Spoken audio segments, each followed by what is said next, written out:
Punjabi audio book ਸੁਣ ਰਹੇ ਸਾਰੇ ਸਰੋਤਿਆਂ ਨੂੰ ਫਤਿਹ ਅਰਜ਼ ਕਰਦੀ ਹਾਂ ਜੀ। ਵਾਹਿਗੁਰੂ ਜੀ ਕਾ ਖਾਲਸਾ, ਵਾਹਿਗੁਰੂ ਜੀ ਕੀ ਫਤਿਹ। ਸਿੱਖ ਇਨਕਲਾਬ ਭਾਗ ਚੌਥਾ, ਕਾਂਡ 7ਵਾਂ, ਇਨਕਲਾਬੀ ਭਗਤੀ ਵਿਚਾਰਧਾਰਾ, ਇਸ ਦੀ ਸਮਾਜੀ ਅਹਿਮੀਅਤ। ਇਨਕਲਾਬੀ ਭਗਤੀ ਲਹਿਰ ਅੱਗੇ ਵਧੂ ਸਮਾਜਿਕ ਲਹਿਰ ਸੀ ਜੋ ਨਾਮਦੇਵ ਜੀ ਤੋਂ ਸ਼ੁਰੂ ਹੋਈ। ਅੰਤ ਵਿੱਚ ਇਹ ਲਹਿਰ ਵੀ ਸਨਾਤਨੀ ਜਾਤ-ਪਾਤੀ ਪ੍ਰਬੰਧ ਅਤੇ ਇਸ ਦੀ ਵਿਚਾਰਧਾਰਾ ਦਾ ਸ਼ਿਕਾਰ ਹੋ ਗਈ। ਇਹਨਾਂ ਮਾਨਵਵਾਦੀ ਭਗਤਾਂ ਦੇ ਵਿਚਾਰ ਇੱਕ ਪਾਸੇ ਤਾਂ ਜਾਤ-ਪਾਤੀ ਸਿਧਾਂਤ ਦੇ ਖਿਲਾਫ ਸਨ ਅਤੇ ਦੂਜੇ ਪਾਸੇ ਮੁਲਾਣਿਆਂ ਵੱਲੋਂ ਕੀਤੀ ਗਈ ਇਸਲਾਮ ਦੀ ਤੰਗ ਨਜ਼ਰੀ ਵਿਆਖਿਆ ਦੇ ਖਿਲਾਫ ਸਨ। ਪਿਛਲੇ ਸਫ਼ਿਆਂ ਵਿੱਚ ਅਸੀਂ ਜਾਣ-ਬੁੱਝ ਕੇ ਇਹਨਾਂ ਭਗਤਾਂ ਦੇ ਰੋਲ ਨੂੰ ਨਜ਼ਰਅੰਦਾਜ਼ ਕੀਤਾ ਹੈ ਕਿਉਂਕਿ ਇਸ ਨੂੰ ਵੱਖਰੇ ਤੌਰ ਤੇ ਸਪਸ਼ਟ ਕਰਨਾ ਜ਼ਰੂਰੀ ਸੀ, ਖਾਸ ਕਰਕੇ ਇਸ ਲਈ ਕਿ ਕੁਝ ਵਿਸ਼ੇਸ਼ ਪੱਖਾਂ ਤੋਂ ਇਨਕਲਾਬੀ ਭਗਤਾਂ ਦੇ ਵਿਚਾਰ ਸਿੱਖ ਗੁਰੂਆਂ ਦੇ ਸਿਧਾਂਤਾਂ ਨਾਲ ਸਪਸ਼ਟ ਤੇ ਨੇੜ ਦਾ ਸੰਬੰਧ ਰੱਖਦੇ ਹਨ। ਇਸੇ ਕਰਕੇ ਸੁਧਾਰਕ ਭਗਤਾਂ ਨਾਲੋਂ ਨਿਖੇੜਨ ਖਾਤਰ ਅਸਾਂ ਇਹਨਾਂ ਭਗਤਾਂ ਨੂੰ ਇਨਕਲਾਬੀ ਭਗਤਾਂ ਦਾ ਨਾਂ ਦਿੱਤਾ ਹੈ ਅਤੇ ਇਹਨਾਂ ਦੇ ਮਾਰਗ ਨੂੰ ਇਨਕਲਾਬੀ ਭਗਤੀ ਮਾਰਗ ਦਾ ਨਾਂ, ਕਿਉਂਕਿ ਇਨਕਲਾਬੀ ਭਗਤਾਂ ਨੇ ਵੀ ਭਗਤੀ ਉੱਤੇ ਬਹੁਤ ਜ਼ਿਆਦਾ ਜ਼ੋਰ ਦਿੱਤਾ। ਇਸ ਕਾਰਨ ਇਹ ਸਮਝ ਲਿਆ ਜਾਂਦਾ ਹੈ ਕਿ ਸਮੁੱਚੀ ਭਗਤੀ ਲਹਿਰ ਨਿਰੋਲ ਤੌਰ ਤੇ ਇੱਕ ਧਾਰਮਿਕ ਉਭਾਰ ਸੀ।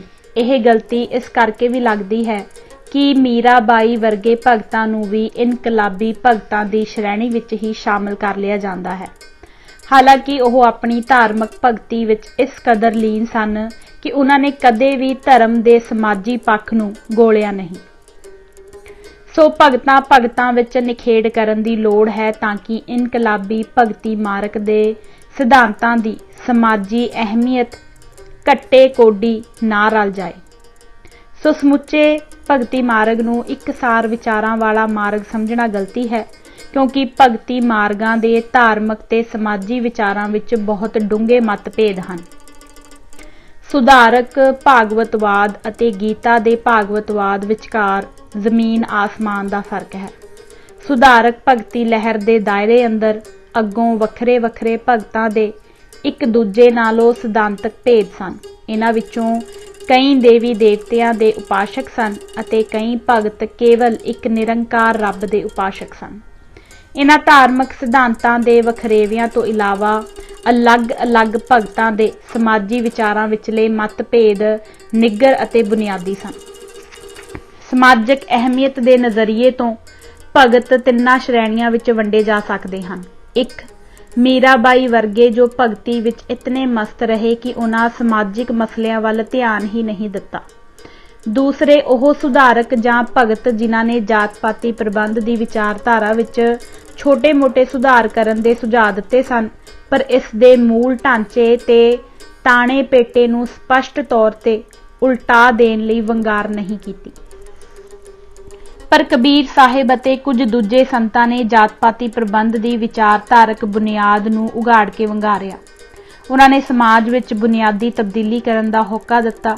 ਇਸ ਕਰਕੇ ਹੀ ਅਸੀਂ ਕਬੀਰ ਸਾਹਿਬ ਤੇ ਉਹਨਾਂ ਵਰਗੇ ਹੋਰ ਇਨਕਲਾਬੀ ਭਗਤਾਂ ਨੂੰ ਦੂਜੇ ਸੁਧਾਰਕ ਭਗਤਾਂ ਨਾਲੋਂ ਨਿਖੇੜਦੇ ਹਾਂ ਅਤੇ ਇਨਕਲਾਬੀ ਭਗਤ ਕਹਿੰਦੇ ਹਾਂ।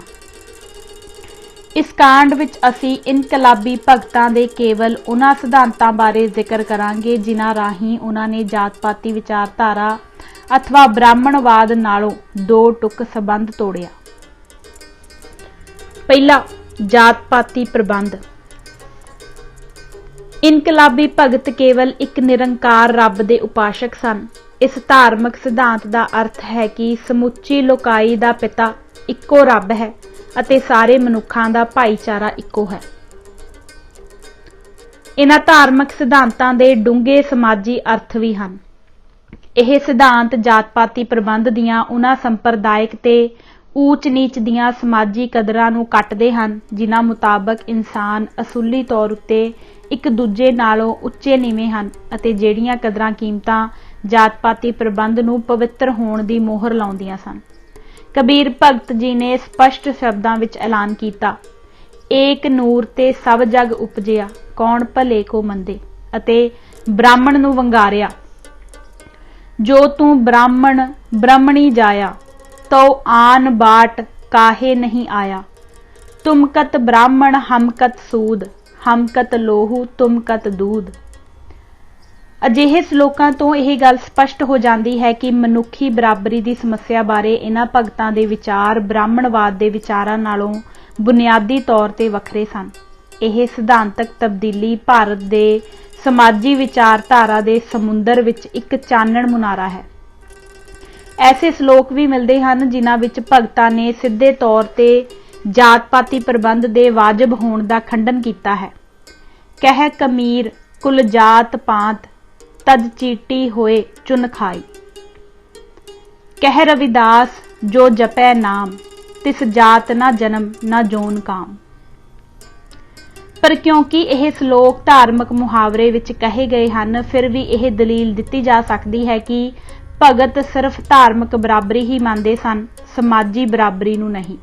पर इस विच शक की गुंजाइश नहीं कि इनकलाबी भगतां ने जात पाती प्रबंध के उन्हां थंमां उत्ते हमला किया जिन्हां उत्ते इस दी उसारी खड़ी सी। इन्हां थंमां नूं डेगण दा किसी तरह का भी होका देण दा मतलब है जात पाती प्रबंध नूं नष्ट करन दा होका देना। यह ठीक है कि निरा होका देना काफ़ी नहीं सी, इस बारे असीं अगे जाके जिक्र करांगे। इत्थे असीं केवल इस दलील नाल नजिठ रहे हाँ कि इनकलाबी भगती विचारधारा ने जात पाती विचारधारा नूं स्पष्ट वड्डी सट्ट मारी जां नहीं। जिस समाजी पिछोकड़ विच जात पाती ढांचे की विचारधारा अते इस दे थंमां उत्ते यह हमला किया गया, उसनूं सामने रखदिआं यह हमला जात पाती उत्ते सिद्धा वार सी। इस करके असीं चौथे कांड विच उन्हां थंमां नूं निखेड़ के उलीकिया सी जिन्हां दे आसरे जात पाती प्रबंध खड़ा सी ਅਤੇ ਦੱਸਿਆ ਸੀ ਕਿ ਜਾਤ ਪਾਤੀ ਪ੍ਰਬੰਧ ਨੂੰ ਕਾਇਮ ਰੱਖਣ ਅਤੇ ਇਸ ਦੀ ਅਮਲੀ ਵਰਤੋਂ ਲਈ ਇਹਨਾਂ ਥੰਮਾਂ ਦੀ ਕੀ ਮਹੱਤਤਾ ਹੈ। ਇਸ ਵਿੱਚ ਕੋਈ ਸ਼ੱਕ ਨਹੀਂ ਕਿ ਇਹਨਾਂ ਭਗਤਾਂ ਵਿੱਚੋਂ ਘੱਟੋ ਘੱਟ ਕੁਝ ਕੁ ਨੇ ਤਾਂ ਜਾਤ ਪਾਤੀ ਢਾਂਚੇ ਦੀਆਂ ਬੁਨਿਆਦਾਂ ਉੱਤੇ ਚੋਟ ਮਾਰੀ। ਜਿਵੇਂ ਅਸੀਂ ਵੇਖਿਆ ਹੈ, ਉਹਨਾਂ ਨੇ ਇੱਕ ਰੱਬ ਪਿਤਾ ਤੇ ਮਾਨਵੀ ਭਾਈਚਾਰੇ ਦਾ ਪ੍ਰਚਾਰ ਕੀਤਾ। ਇਸ ਤਰ੍ਹਾਂ ਉਹਨਾਂ ਨੇ ਨਾ ਬਰਾਬਰੀ ਦੀਆਂ ਉਹਨਾਂ ਸਮਾਜਿਕ ਤੇ ਧਾਰਮਿਕ ਕੀਮਤਾਂ ਨੂੰ ਵੰਗਾਰਿਆ ਜਿਨ੍ਹਾਂ ਦੇ ਆਧਾਰ ਉੱਤੇ ਜਾਤ ਪਾਤੀ ਪ੍ਰਬੰਧ ਉਸਾਰਿਆ ਤੇ ਖਲੋਤਾ ਸੀ। ਜਾਤ ਪਾਤੀ ਪ੍ਰਬੰਧ ਦੀ ਚੂਲ ਪੁਜਾਰੀ ਬ੍ਰਾਹਮਣ ਜਾਤ ਸੀ। ਇਸ ਜਾਤ ਦਾ ਮਖੌਲ ਉਡਾਇਆ ਅਤੇ ਇਸ ਦੇ ਰਸੂਖ ਨੂੰ ਠੇਸ ਲਾਈ। ਜਾਤ ਪਾਤੀ ਪ੍ਰਬੰਧ ਨੂੰ ਧਾਰਮਿਕ ਮਨਜ਼ੂਰੀ ਵੇਦਾਂ ਅਤੇ ਇਹਨਾਂ ਨਾਲ ਹੋਰ ਸੰਬੰਧਿਤ ਧਾਰਮਿਕ ਪੁਸਤਕਾਂ ਤੋਂ ਮਿਲਦੀ ਸੀ। ਭਗਤਾਂ ਨੇ ਵੇਦਾਂ ਤੇ ਇਹਨਾਂ ਧਾਰਮਿਕ ਪੁਸਤਕਾਂ ਦੀ ਪ੍ਰਮਾਣਤਾ ਦੀ ਨਿਖੇਧੀ ਕੀਤੀ ਜੋ ਇਸ ਮਨਜ਼ੂਰੀ ਨੂੰ ਖਤਮ ਕਰਨ ਦਾ ਸਾਧਨ ਸੀ। ਜਾਤ ਪਾਤੀ ਨੂੰ ਸਹਾਰਾ ਦੇਣ ਵਾਲੀਆਂ ਰੀਤਾਂ ਅਤੇ ਰਿਵਾਜ਼ਾਂ ਦੀ ਨਿਖੇਧੀ ਨੇ ਉਸ ਪ੍ਰਮਾਣਤਾ ਨੂੰ ਕਮਜ਼ੋਰ ਕੀਤਾ ਜੋ ਇਹ ਰੀਤ ਰਿਵਾਜ ਜਾਤ ਪਾਤੀ ਪ੍ਰਬੰਧ ਨੂੰ ਦਿੰਦੇ ਸਨ। ਪਿੱਟ ਅਤੇ ਖਾਣ ਪੀਣ ਦੀਆਂ ਰੋਕਾਂ ਜਾਤ ਪਾਤੀ ਦੇ ਪਸਾਰੇ ਦਾ ਇੱਕ ਬਹੁਤ ਵੱਡਾ ਹਥਿਆਰ ਸਨ।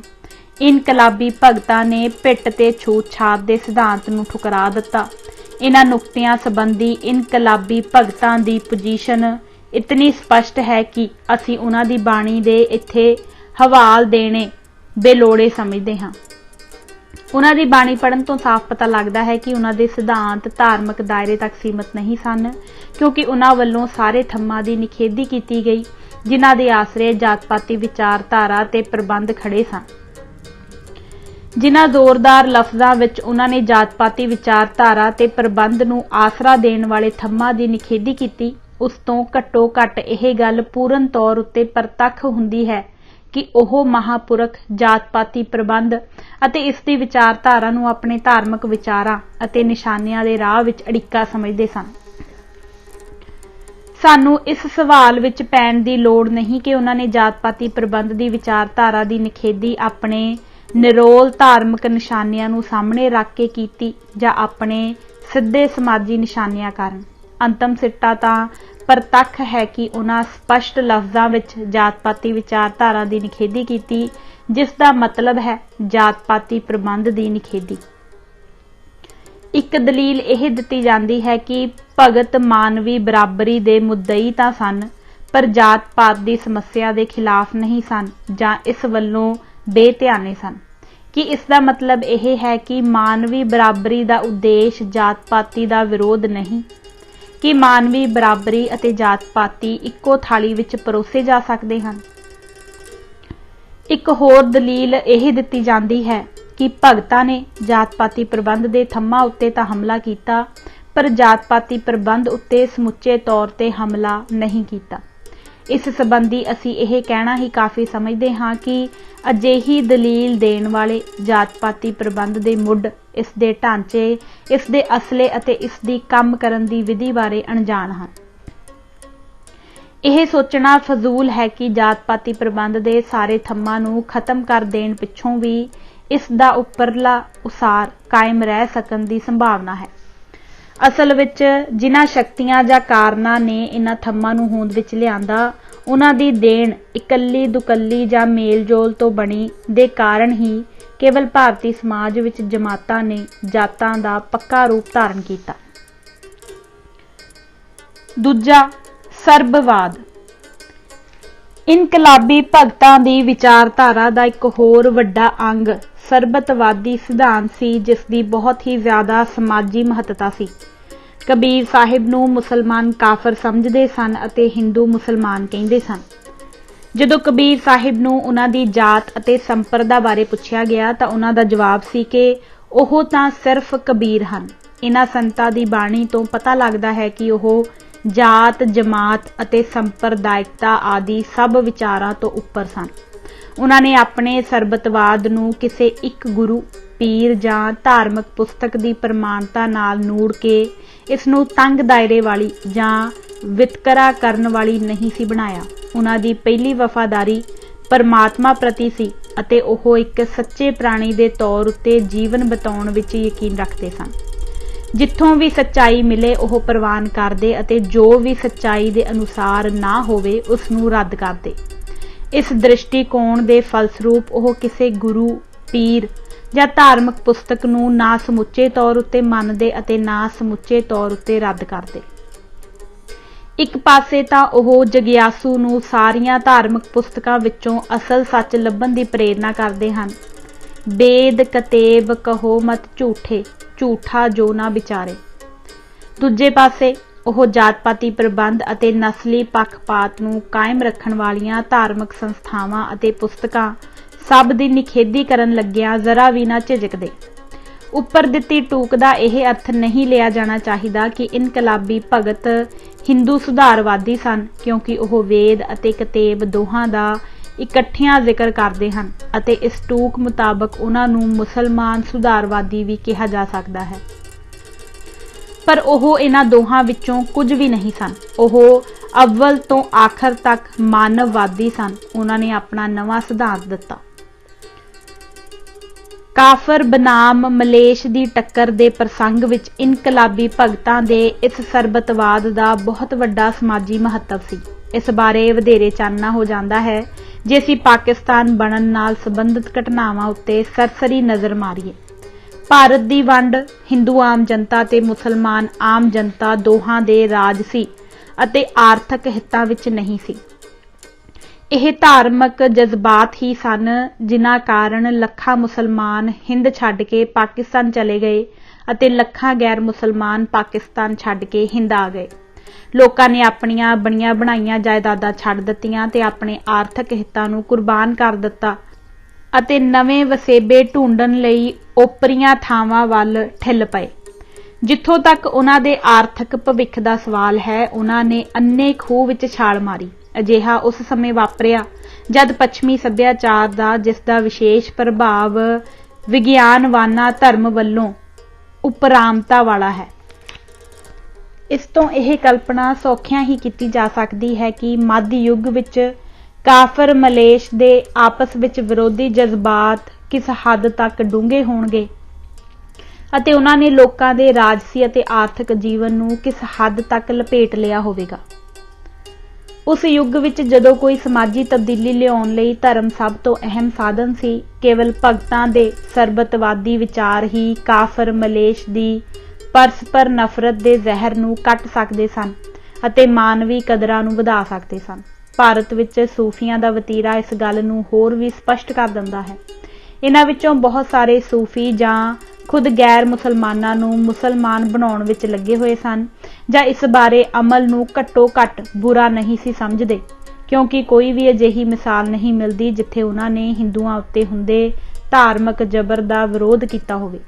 कबीर साहिब अते उन्हां दी श्रेणी दे भगतां दी वडियाई है कि उन्हां दा हिंदू अते मुसलमान दोवें धिरां सत्कार करदियां सन। असल विच उन्हां दे जात पाती विरोधी अते सरबतवादी विचार ही सन, जिहड़े एक पासे तां इनकलाबी भगती मार्ग नूं सनातनी हिंदू मत ते कट्टड़ इस्लाम नालों निखेड़दे सन अते दूजे पासे भारती सूफियां अते सुधारक हिंदू संतां तो निखेड़दे सन।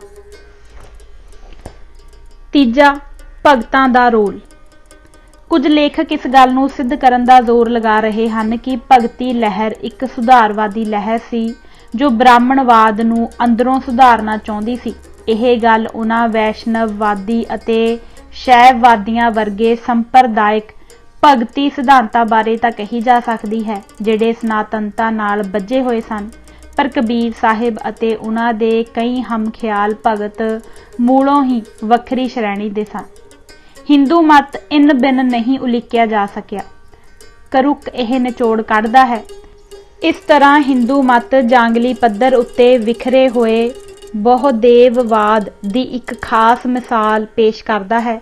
एक अजिही मिसाल जिहड़ी अजोके संसार दीआं नस्लां विचों सब तो अनोखी है।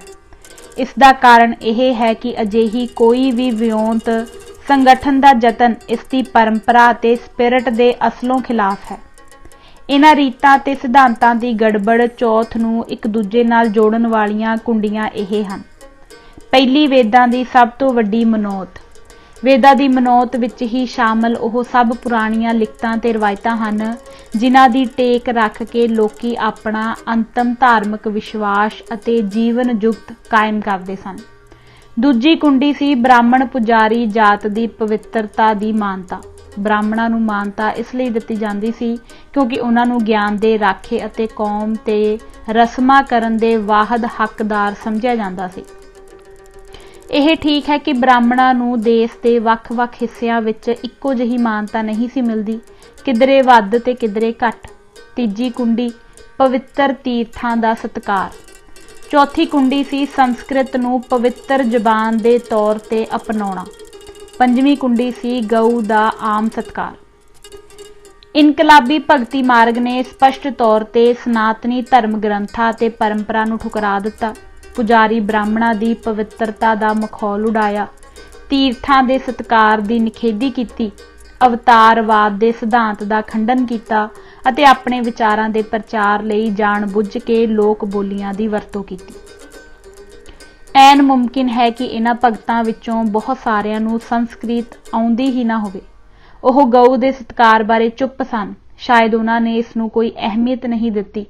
घट्टो घੱਟ ਉਹ गऊ दे सत्कार दे मुद्दई नहीं सन। इस तरह इस मार्ग ने बिना किसी शक दे उन्हां सारियां कुंडियां नूं तोड़िया ਜਿਹੜੀਆਂ करुक मुताबक बंदियां नूं हिंदू धर्म नाल जोड़दियां हन। इस तो इलावा इनकलाबी भगतां ने देवी देवतियां, अवतारां, प्रथावां ते रस्मां, बुत ते मंदिर पूजा, तीर्थ यात्रा ते वरतां, पंडिताऊवाद वगैरह दा संपूर्ण तौर उत्ते खंडन कीता। उपरोक्त दसियां ते अजिहियां होर गल्लां जिन्हां दा इनकलाबी भगतां ने खंडन कीता नूं जे हिंदू मत विचों खारिज कर दिता जाए तां बाकी ठोस तत्त बचदा ही किहड़ा है जिस नूं केवल हिंदू मत दा ही विशेष अंग मन्निया जाए। इनकलाबी भगतां दा मुख पैंतड़ा सी निरोल निरंकार रब दी उपासना अते उसनूं अते उसदी मेहर नूं प्राप्त करन लई इक्को एक साधन नाम। इन्हां दोहां बुनियादी सिद्धांतां तो बिना ਉਹ ਕਿਸੇ भी होर धार्मिक दावे ਜਾਂ फिलासफी नाल पक्के तौर उत्ते ਬੱਝੇ होए नहीं सन। बाकी ਜਿਹੜੇ भी विश्वास ਜਾਂ अमली ਵਰਤੋਂ ਤੇ ਵਿਹਾਰ ਉਹਨਾਂ ਦੇ ਨਾਲ ਸੰਬੰਧਿਤ ਕੀਤੇ ਜਾ ਸਕਦੇ ਸਨ, ਉਹ ਵਿਸ਼ਵਾਸ ਦੂਜੇ ਦਰਜੇ ਦੀ ਅਹਿਮੀਅਤ ਦੇ ਹਨ। ਦੁਨੀਆ ਭਰ ਦੀ ਗੁੱਜੀ ਰੂਹਾਨੀਅਤ ਦੀ ਪ੍ਰਾਪਤੀ ਵਾਲੇ ਇੱਕੋ ਨਿਰੰਕਾਰ ਰੱਬ ਵਿੱਚ ਯਕੀਨ ਰੱਖਦੇ ਰਹੇ ਹਨ। ਇਹ ਵਿਸ਼ਵਾਸ ਹਿੰਦੂਆਂ ਜਾਂ ਮੁਸਲਮਾਨਾਂ ਦੀ ਵਾਹਦ ਮਲਕੀਅਤ ਨਹੀਂ, ਬਲਕਿ ਇੱਕੋ ਨਿਰੰਕਾਰ ਰੱਬ ਵਿੱਚ ਨਿਰੋਲ ਯਕੀਨ ਅਤੇ ਉਸ ਦੀ ਪ੍ਰਾਪਤੀ ਲਈ ਜਜ਼ਬਾਤੀ ਭਗਤੀ ਉੱਤੇ ਬਹੁਤਾ ਜ਼ੋਰ ਹਿੰਦ ਨਾਲੋਂ ਪਹਿਲੋਂ ਈਸਾਈ ਮਤ ਅਤੇ ਇਸਲਾਮ ਵਿੱਚ ਦਿੱਤਾ ਗਿਆ ਅਤੇ ਇਹ ਜਜ਼ਬਾਤੀ ਭਗਤੀ ਜਿਸ ਜਜ਼ਬਾਤੀ ਚੋਟੀ ਤੱਕ ਮੁਸਲਮਾਨ ਫਕੀਰਾਂ ਵਿੱਚ ਪੁੱਜੀ ਉਸ ਦੀ ਹੋਰ ਕਿਧਰੇ ਮਿਸਾਲ ਨਹੀਂ ਮਿਲਦੀ। ਉੱਪਰਲੀ ਚਰਚਾ ਅਸੀਂ ਇਹ ਦੱਸਣ ਲਈ ਕੀਤੀ ਹੈ ਕਿ ਇਨਕਲਾਬੀ ਵਿਚਾਰਾਂ ਵਾਲੇ ਭਗਤ ਹਿੰਦੂ ਸੁਧਾਰਕ ਨਹੀਂ ਸਨ, ਪਰ ਨਾ ਹੀ ਇਸ ਦਾ ਮਤਲਬ ਹੈ ਕਿ ਉਹ ਹਿੰਦੂ ਵਿਰੋਧੀ ਸਨ। ਨਾ ਉਹ ਹਿੰਦੂ ਵਿਰੋਧੀ ਸਨ ਅਤੇ ਨਾ ਹੀ ਮੁਸਲਮਾਨ ਵਿਰੋਧੀ, ਨਾ ਹੀ ਉਹ ਦਲੀਲਬਾਜ਼ੀ ਵਿੱਚੋਂ ਸਵਾਦ ਲੈਣ ਵਾਲੇ ਧਾਰਮਿਕ ਸਿਧਾਂਤੀ ਜਾਂ ਫਿਲਾਸਫਰ ਸਨ। ਉਹ ਸ਼ੁੱਧ ਰਹੱਸਵਾਦੀ ਸਨ ਜਿਨ੍ਹਾਂ ਦਾ ਦਾਅਵਾ ਸੀ ਕਿ ਉਹਨਾਂ ਦਾ ਰੱਬ ਨਾਲ ਮੇਲ ਮਿਲਾਵਾ ਹੈ। ਉਹਨਾਂ ਦੇ ਰਹੱਸਵਾਦੀ ਤਜਰਬੇ ਵਿੱਚੋਂ ਹੀ ਉਹਨਾਂ ਦਾ ਸਰਬੱਤ ਲਈ ਪਿਆਰ, ਦਇਆ ਤੇ ਮਾਨਵਵਾਦ ਫੁੱਟਦਾ ਸੀ। ਨਾ ਉਹ ਕਿਸੇ ਸੰਪਰਦਾ ਦੀ ਨੁਕਤਾਚੀਨੀ ਕਰਨਾ ਚਾਹੁੰਦੇ ਸਨ ਅਤੇ ਨਾ ਹੀ ਕੋਈ ਆਪਣੀ ਨਵੀਂ ਸੰਪਰਦਾ ਚਲਾਉਣਾ ਚਾਹੁੰਦੇ ਸਨ। ਉਹ ਸਿਰਫ ਸਰਬਤ ਮਾਨਵਵਾਦ ਵਿੱਚ ਆਪਣਾ ਯਕੀਨ ਪ੍ਰਗਟ ਕਰਨ ਵਿੱਚ ਤੁਲੇ ਹੋਏ ਸਨ। ਜੋ ਵੀ ਉਹਨਾਂ ਦੇ ਪੈਂਤੜੇ ਨਾਲ ਮਿਲਦਾ ਜੁਲਦਾ ਉਸ ਨੂੰ ਉਹ ਪ੍ਰਵਾਨ ਕਰ ਲੈਂਦੇ ਸਨ, ਭਾਵੇਂ ਉਸ ਦਾ ਸਰੋਤ ਕੋਈ ਵੀ ਹੋਵੇ, ਅਤੇ ਜੋ ਨਹੀਂ ਸੀ ਮਿਲਦਾ ਉਸ ਨੂੰ ਰੱਦ ਕਰ ਦਿੰਦੇ ਸਨ। ਇਸ ਕਰਕੇ ਅੱਲਾ ਜਾਂ ਰਾਮ ਦੀ ਭਗਤੀ ਉਹਨਾਂ ਲਈ ਇੱਕ ਬਰਾਬਰ ਸੀ, ਬਸ਼ਰਤੇ ਕਿ ਉਹ ਅੱਲਾ ਜਾਂ ਰਾਮ ਭਗਤਾਂ ਦੇ ਰੱਬ ਦੇ ਵਿਚਾਰ ਦੇ ਨਾਲ ਮੇਲ ਖਾਂਦਾ ਹੋਵੇ। ਵਾਸਤਵ ਵਿੱਚ ਇਨਕਲਾਬੀ ਭਗਤਾਂ ਨੇ ਇਸਲਾਮ ਨਾਲੋਂ ਬ੍ਰਾਹਮਣਵਾਦ ਦੀ ਨੁਕਤਾਚੀਨੀ ਵਧੇਰੇ ਜ਼ੋਰ ਨਾਲ ਕੀਤੀ। ਮਹਾਰਾਸ਼ਟਰ ਦੇ ਸੰਤ ਨਾਮਦੇਵ ਜੀ ਕਹਿੰਦੇ ਹਨ, ਹਿੰਦੂ ਅੰਨਾ ਤੁਰਕੂ ਕਾਣਾ, ਦੋਹਾਂ ਤੇ ਗਿਆਨੀ ਸਿਆਣਾ। ਨਾਮਦੇਵ ਜੀ ਵੱਲੋਂ ਇਹ ਤੋਲਵੀਂ ਨੁਕਤਾਚੀਨੀ ਇਸ ਲਈ ਨਹੀਂ ਕੀਤੀ ਗਈ ਕਿ ਉਹ ਹਿੰਦੂ ਵਿਰੋਧੀ ਸਨ, ਸਗੋਂ ਇਸ ਲਈ ਕਿ ਇਹਨਾਂ ਭਗਤਾਂ ਦੇ ਧਾਰਮਿਕ ਤੇ ਸਮਾਜੀ ਵਿਚਾਰ ਬ੍ਰਾਹਮਣਵਾਦ ਨਾਲੋਂ ਇਸਲਾਮ ਦੇ ਵਧੇਰੇ ਨੇੜੇ ਸਨ। ਭਾਵੇਂ ਇਸਲਾਮੀ ਸ਼ਰੀਅਤ ਨੇ ਇਹ ਘਾੜਤ ਘੜ ਲਈ ਸੀ ਕਿ ਰੱਬ ਦਾ ਸਭ ਦਾ ਪਿਤਾ ਹੋਣਾ ਅਤੇ ਮਾਨਵੀ ਭਾਈਚਾਰੇ ਦਾ ਸਿਧਾਂਤ ਉਸ ਦੀ ਵਾਦ ਮਲਕੀਅਤ ਹੈ, ਪਰ ਇਹ ਸਿਧਾਂਤ ਦਰਅਸਲ ਦੋਹਾਂ ਧਿਰਾਂ ਅਰਥਾਤ ਇਸਲਾਮ ਅਤੇ ਇਹਨਾਂ ਭਗਤਾਂ ਦਾ ਸਾਂਝਾ ਸੀ। ਪਰ ਇਸ ਸਿਧਾਂਤ ਨੂੰ ਜਾਤ-ਪਾਤੀ ਵਿਚਾਰਧਾਰਾ ਨਾਲ ਬੱਝੇ ਹੋਏ ਧਰਮ ਨਹੀਂ ਸੀ ਅਪਣਾ ਸਕਦੇ। ਡਾਕਟਰ ਤਾਰਾ ਚੰਦ ਨੇ ਤਾਂ ਇੱਥੋਂ ਤੱਕ ਦਲੀਲਾਂ ਦਿੱਤੀਆਂ ਹਨ ਕਿ ਮੱਧਯੁਗੀ ਭਗਤੀ ਲਹਿਰ ਹੀ ਉਸ ਅਸਰ ਤੋਂ ਉਪਜੀ ਜੋ ਅਸਰ ਇਸਲਾਮ ਦਾ ਭਾਰਤੀ ਸੱਭਿਆਚਾਰ ਉੱਤੇ ਪਿਆ। ਜਦੋਂ ਦੋ ਵਿਚਾਰਧਾਰਾਵਾਂ ਦੇ ਆਪਸ ਵਿੱਚ ਮਤਭੇਦ ਬੁਨਿਆਦੀ ਹੋਣ ਤਾਂ ਉਹਨਾਂ ਦਾ ਘੱਟ ਦਰਜੇ ਦੇ ਸਿਧਾਂਤਾਂ ਬਾਰੇ ਮੇਲ ਬਹੁਤਾ ਅਰਥ ਨਹੀਂ ਰੱਖਦਾ। ਇਸ ਵਿੱਚ ਕੋਈ ਸ਼ੱਕ ਨਹੀਂ ਕਿ ਇਨਕਲਾਬੀ ਭਗਤ ਆਪਣੇ ਧਾਰਮਿਕ ਤੇ ਸਮਾਜੀ ਵਿਚਾਰਾਂ ਵਜੋਂ ਬੁਨਿਆਦੀ ਤੌਰ ਉੱਤੇ ਹਿੰਦੂ ਮਤ ਦੇ ਮੁਕਾਬਲੇ ਇਸਲਾਮ ਦੇ ਵਧੇਰੇ ਨੇੜੇ ਸਨ। ਇਸ ਲਈ ਉਹਨਾਂ ਨੂੰ ਹਿੰਦੂ ਸੁਧਾਰਕ ਕਹਿਣਾ ਬੜੀ ਬੇਤੁਕੀ ਗੱਲ ਹੈ। ਇਹ ਵੀ ਸਪਸ਼ਟ ਹੈ ਕਿ ਇਹ ਭਗਤ ਇਸਲਾਮ ਦੇ ਵੀ ਹਮਾਇਤੀ ਨਹੀਂ ਸਨ।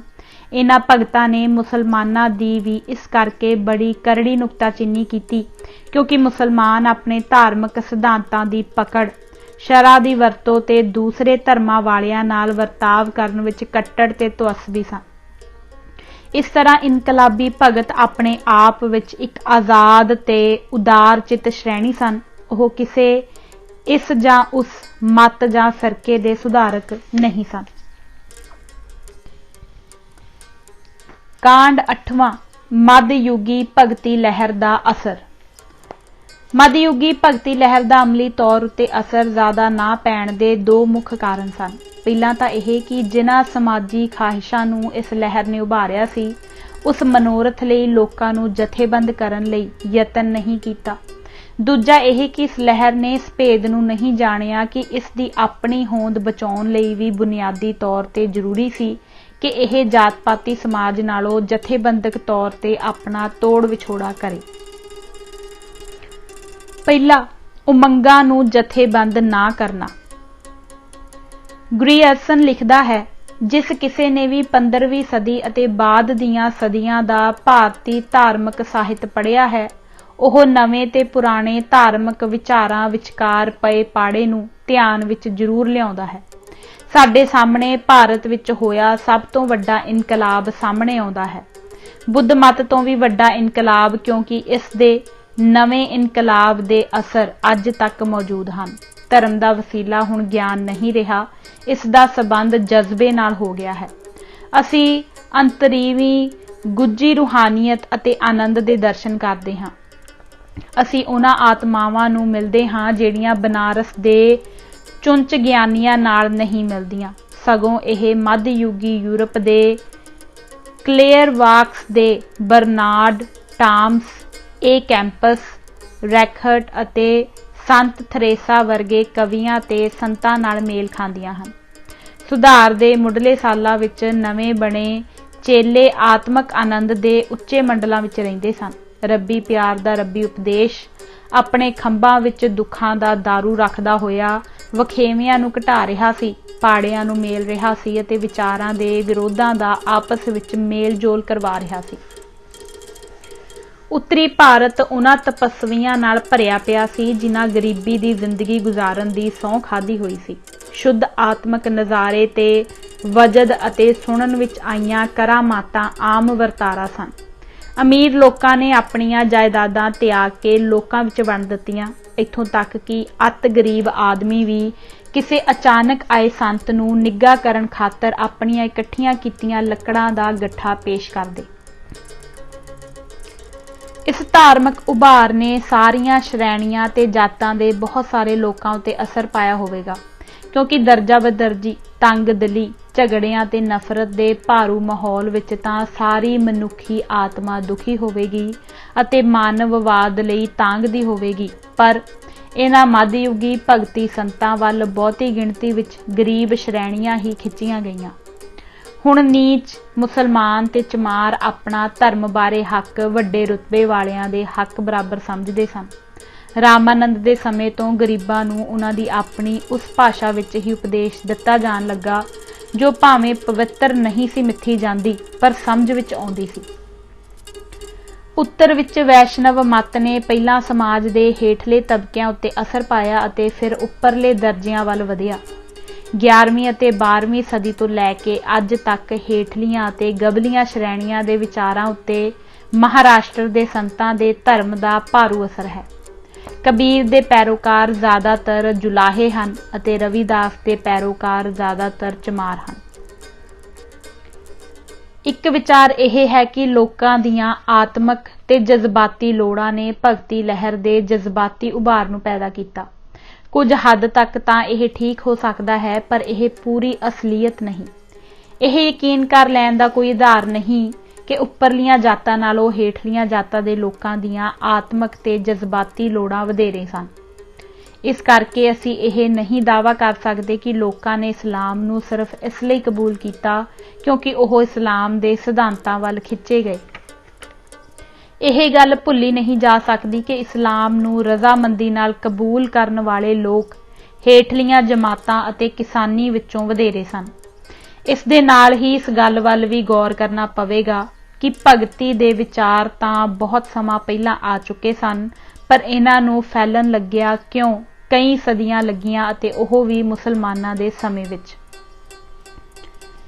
ਇਹ ਸਵਾਲ ਵੀ ਉੱਠਦਾ ਹੈ ਕਿ ਇੱਕ ਵੇਰ ਪਹਿਲਾਂ ਇਹ ਭਗਤੀ ਲਹਿਰ ਤੇਜ਼ੀ ਨਾਲ ਫੈਲਣੀ ਸ਼ੁਰੂ ਹੋਈ, ਪਰ ਬਾਅਦ ਵਿੱਚ ਕਿਉਂ ਮੁਕਾਬਲਤਨ ਠੰਡੀ ਹੋ ਗਈ।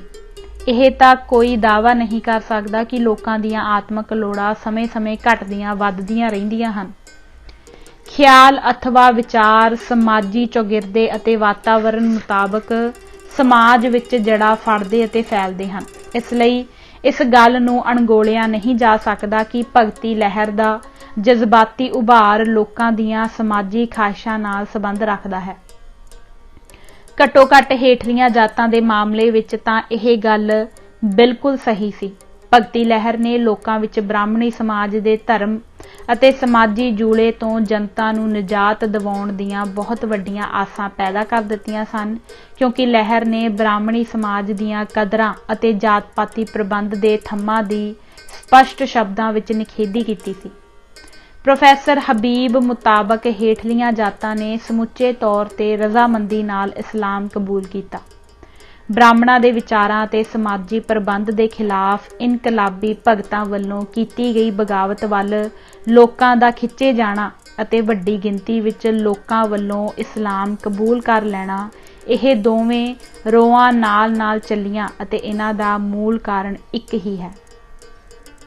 ਜਾਤ-ਪਾਤੀ ਪ੍ਰਬੰਧ ਦੇ ਸਤਾਏ ਤੇ ਕੁਚਲੇ ਹੋਏ ਲੋਕਾਂ ਲਈ ਸਮਾਜੀ ਨਿਆਂ ਹਾਸਲ ਕਰਨ ਦਾ ਰਾਹ ਖੁੱਲ੍ਹਦਾ ਦੱਸਿਆ। ਦੱਬੇ ਕੁਚਲੇ ਲੋਕਾਂ ਦੀ ਆਜ਼ਾਦੀ ਦੀ ਖਾਹਿਸ਼ ਕਈ ਵੇਰ ਧਾਰਮਿਕ ਸ਼ਕਲ ਵਿੱਚ ਜ਼ਾਹਰ ਹੁੰਦੀ ਹੈ।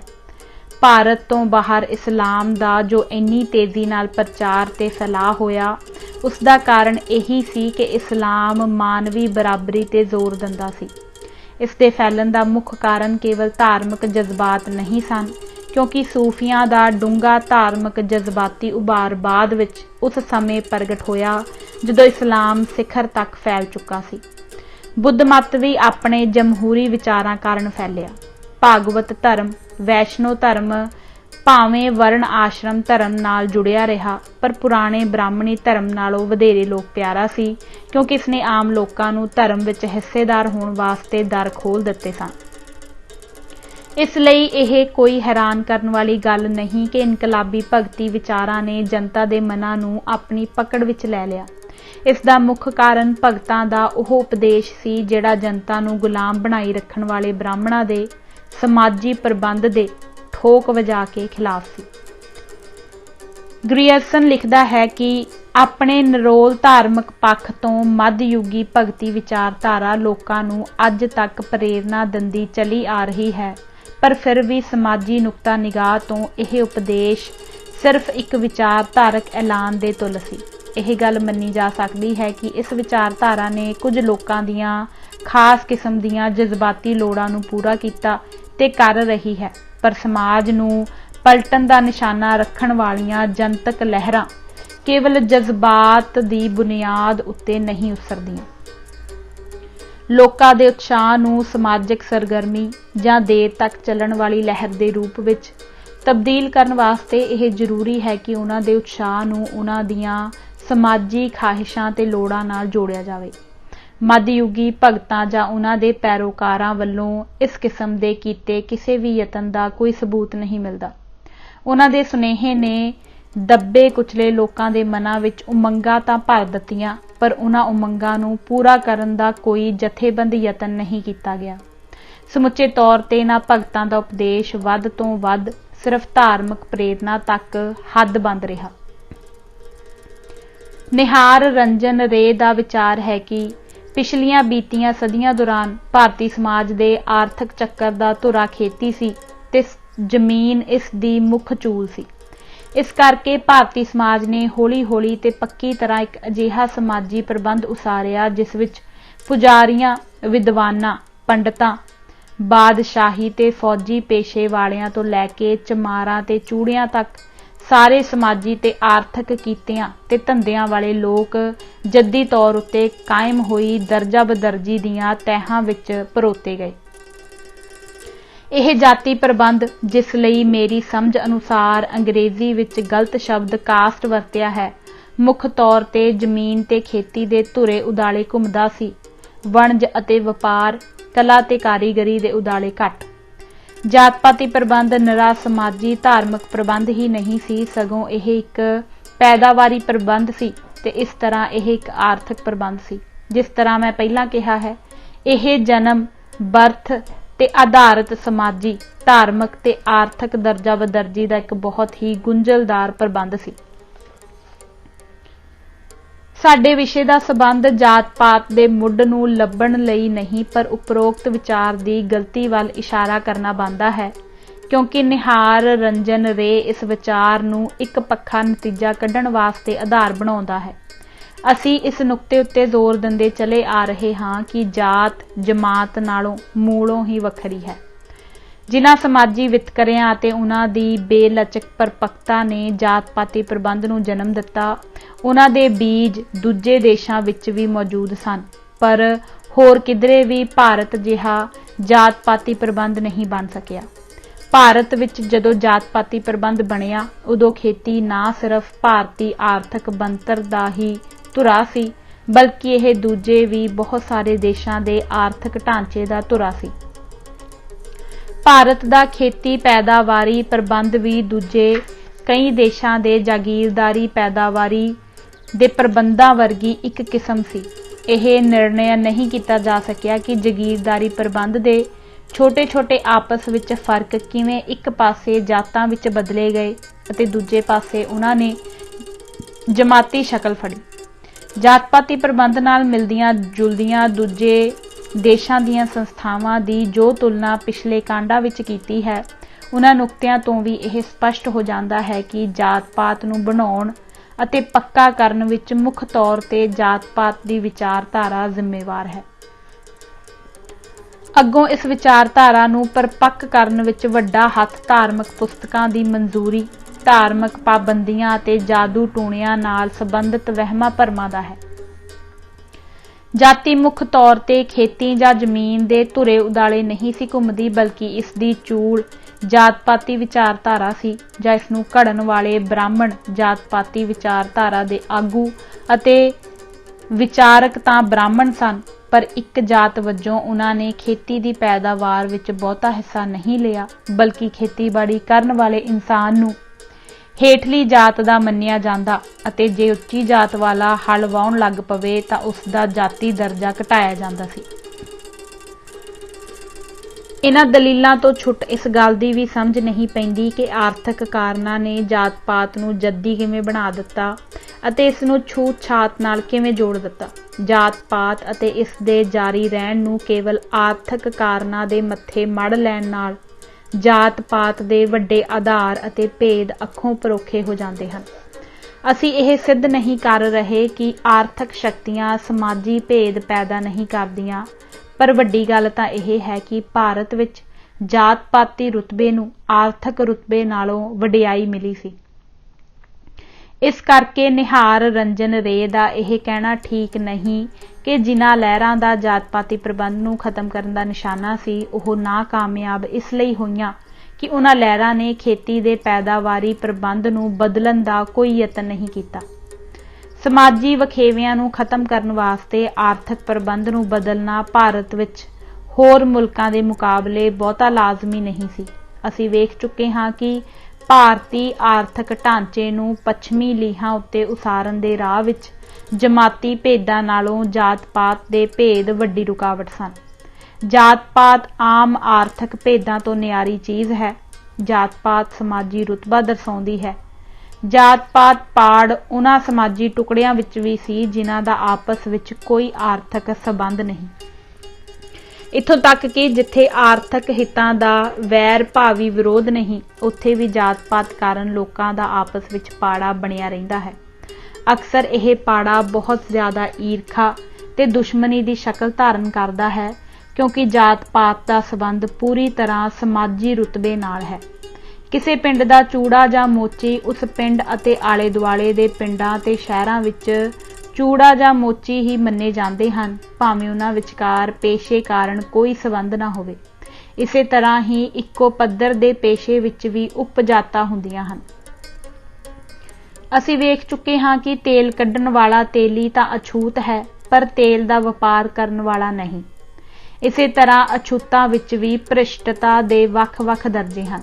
ਸਮੁੱਚੇ ਤੌਰ ਤੇ ਜਿਸ ਗੱਲ ਉੱਤੇ ਅਸੀਂ ਜ਼ੋਰ ਦੇਣਾ ਚਾਹੁੰਦੇ ਹਾਂ ਉਹ ਇਹ ਹੈ ਕਿ ਜਾਤ ਪਾਤ ਨੂੰ ਨਿਰੋਲ ਜਾਂ ਮੁੱਖ ਤੌਰ ਤੇ ਆਰਥਿਕ ਪ੍ਰਬੰਧ ਨਾਲ ਜੋੜਨਾ ਇਸ ਗੁੰਝਲਦਾਰ ਮਸਲੇ ਨੂੰ ਬਿਲਕੁਲ ਸਰਲ ਬਣਾ ਦੇਣ ਦੀ ਕੋਸ਼ਿਸ਼ ਹੈ। ਇਸ ਤਰ੍ਹਾਂ ਇਹ ਮਸਲਾ ਸਰਲ ਹੋਣ ਦੀ ਬਜਾਏ ਸਗੋਂ ਹੋਰ ਉਲਝ ਜਾਂਦਾ ਹੈ। ਸਾਡੇ ਵਿਚਾਰ ਦਾ ਸੰਬੰਧ ਮੁੱਖ ਤੌਰ ਉੱਤੇ ਜਮਾਤ ਨਾਲ ਨਹੀਂ, ਜਾਤ ਪਾਤ ਨਾਲ ਹੈ। ਇਨਕਲਾਬੀ ਭਗਤੀ ਮਾਰਗ ਦਾ ਸਮਾਜ ਉੱਤੇ ਪ੍ਰਸ਼ੰਸਾਯੋਗ ਅਸਰ ਇਸ ਕਰਕੇ ਨਹੀਂ ਪਿਆ ਕਿ ਇਸ ਨੇ ਜਾਤ ਪਾਤੀ ਜੰਜੀਰਾਂ ਨੂੰ ਤੋੜਨ ਲਈ ਨਾ ਤਾਂ ਕੋਈ ਅਮਲੀ ਰਾਹ ਹੀ ਵਿਖਾਇਆ ਅਤੇ ਨਾ ਹੀ ਲੋਕਾਂ ਨੂੰ ਜਥੇਬੰਦ ਕਰਕੇ ਇਸ ਪਾਸੇ ਵੱਲ ਤੋਰਿਆ। ਦੂਜਾ, ਜਾਤ ਪਾਤੀ ਘੇਰਾ।